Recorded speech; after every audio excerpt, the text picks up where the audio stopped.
एक समय की बात है। एक जंगल में सेब का एक बड़ा पेड़ था। एक बच्चा रोज उस पेड़ पर खेलने आया करता था। वह कभी पेड़ की डाली से लटकता, कभी फल तोड़ता, कभी उछल कूद करता था। सेब का पेड़ भी उस बच्चे से काफी खुश रहता था। कई साल इस तरह बीत गए। अचानक एक दिन बच्चा कहीं चला गया और फिर लौट के नहीं आया। पेड़ ने उसका काफी इंतजार किया पर वह नहीं आया। अब तो पेड़ उदास हो गया था। काफी साल बाद वह बच्चा फिर से पेड़ के पास आया, पर वह अब कुछ बड़ा हो गया था। पेड़ उसे देखकर काफी खुश हुआ और उसे अपने साथ खेलने के लिए कहा।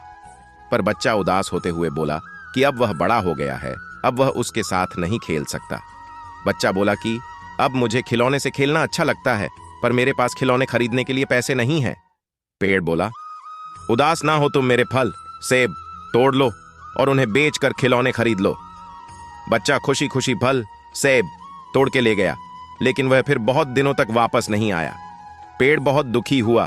अचानक बहुत दिनों बाद बच्चा, जो अब जवान हो गया था, वापस आया।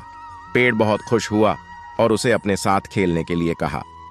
पर लड़के ने कहा कि वह पेड़ के साथ नहीं खेल सकता, अब मुझे कुछ पैसे चाहिए क्योंकि मुझे अपने बच्चों के लिए घर बनाना है। पेड़ बोला, मेरी शाखाएं बहुत मजबूत हैं, तुम इन्हें काट कर ले जाओ और अपना घर बना लो।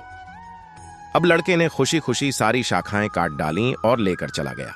उस समय पेड़ उसे देखकर बहुत खुश हुआ, लेकिन वह फिर कभी वापस नहीं आया और फिर से वह पेड़ अकेला और उदास हो गया था। अंत में वह काफी दिनों बाद थका हुआ वहां आया।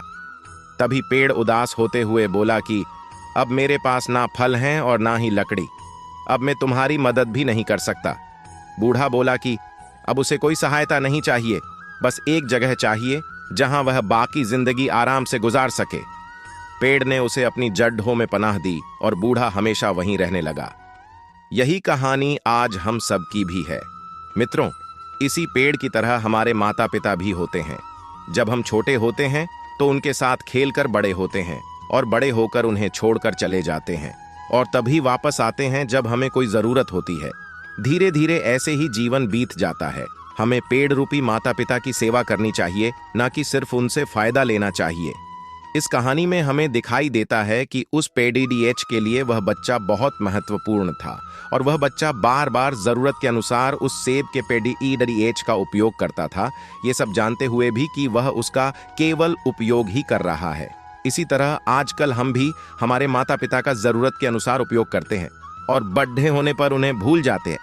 हमें हमेशा हमारे माता पिता की सेवा करनी चाहिए, उनका सम्मान करना चाहिए और हमेशा, भले ही हम कितने भी व्यस्त क्यों ना हो, उनके लिए थोड़ा समय तो भी निकलते रहना चाहिए।